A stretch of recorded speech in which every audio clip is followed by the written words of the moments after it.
राव सलुम्बर के चुंडा ने मांगी एक निशानी थी। राव सलुम्बर के चुंडा ने मांगी एक निशानी थी। शीश काटकर जिसने भेजा वह तो हाड़ी रानी थी, वह तो हाड़ी रानी थी। नमस्कार, मैं डॉक्टर सपना अग्रवाल अपने चैनल में आप सभी का स्वागत करती हूं।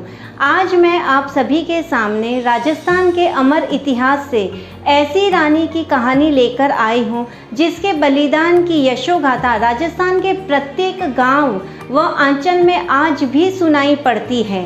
तो आइए जानते हैं हाड़ी रानी का इतिहास।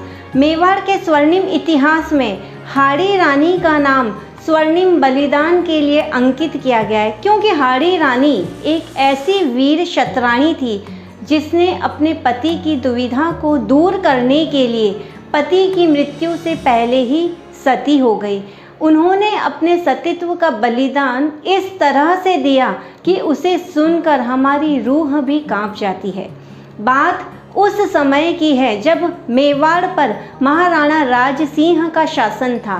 तब उनके सामंत राव चुंडावत रतन सिंह सरदार थे। उनकी शादी सलेह कंवर से हुई थी, जो कि बूंदी के हाड़ा शासक संग्राम सिंह सरदार की बेटी थी। शादी के बाद सलेह कंवर हाड़ी रानी के नाम से जानी गई। शादी के महज 7 दिन बाद ही राव चुंडावत रतन सिंह को महाराजा राज सिंह का संदेश प्राप्त हुआ, जिसमें औरंगजेब के खिलाफ मेवाड़ की रक्षा हेतु युद्ध का फरमान था। अभी तो रानी के हाथों की मेहंदी भी नहीं छूटी थी और पति से बिछुड़ने का समय आ गया था। परंतु हाड़ी रानी एक वीर क्षत्राणी थी। उसने न स्वयं अपने आप को संभाला, बल्कि अपने पति को युद्ध के लिए तैयार किया और उनकी विजय की कामना के साथ उन्हें युद्ध के लिए विदा किया। चल दिया रणभूमि में वह होकर घोड़े पर सवार। चल दिया वह रणभूमि में होकर घोड़े पर सवार। सामने आता रहा रानी का चेहरा बार बार। सामंत सरदार रणभूमि के लिए अपनी सेना को लेकर रवाना तो हो गया था, परंतु सरदार का मन अपनी नई नवेली दुल्हन में ही अटका रहा। वह बार बार अपने मन में यही सवाल पूछता रहा कि कहीं मेरी रानी मुझे भूल तो नहीं जाएगी, परंतु वह अपने मन को समझा नहीं पा रहा था। अंत में सरदार से रहा नहीं गया और उसने आधे मार्ग से ही एक संदेश अपनी रानी को भिजवाया। पत्र में लिखा था, प्रिय, मुझे तुम्हारी बहुत याद आ रही है। मैं लौट कर अवश्य आऊँगा। तुम मुझे भूलना मत और संभव हो सके तो कोई अपनी प्रिय निशानी मुझे भेज देना।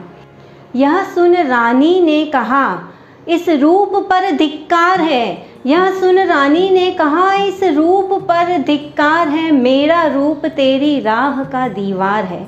पत्र को पढ़कर हाड़ी रानी चिंतित हो गई कि इस तरह यदि मेरा पति मेरे मोह में ग्रस्त रहेगा तो अपने शत्रुओं का सामना कैसे करेगा। अचानक ही उसके मन में एक विचार आया और उसने एक पत्र अपने पति के लिए लिखा, प्रिय, मैं आपको अपनी अंतिम निशानी भेज रही हूँ और मोह के सारे बंधनों से आज़ाद कर रही हूँ। अब आप बेफिक्र होकर अपने कर्तव्य का पालन करना।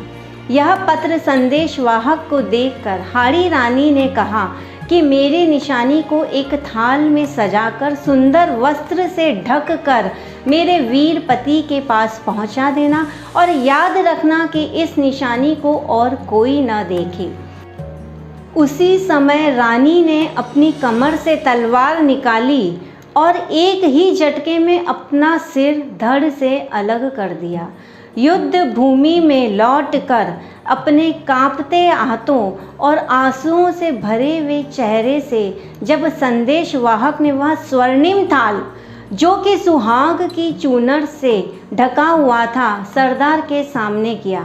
सरदार ने जब चूनर उठाकर देखा तो अपनी प्रिय रानी का कटा सर देखकर उसकी आंख फटी रह गई और उसके मुंह से निकल बैठा कि मैं भुला बैठा था शान मेरे धर्म की।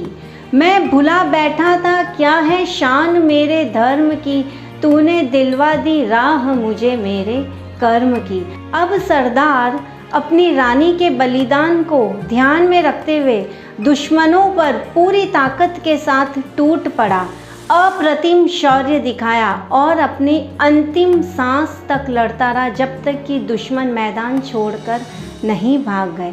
बस अंत में वह अपनी रानी के लिए ये शब्द कह सके, मैं कुर्बान तेरी आन पर, मैं कुर्बान तेरी आन पर, छत्र रानी है एहसान तेरा हिंदुस्तान पर। इस जीत का श्रेय हाड़ा सरदार के शौर्य के पीछे वीरांगना हाड़ी रानी के बलिदान को जाता है, जिसने इतिहास के पन्नों पर अपनी अमिट छाप छोड़ी है।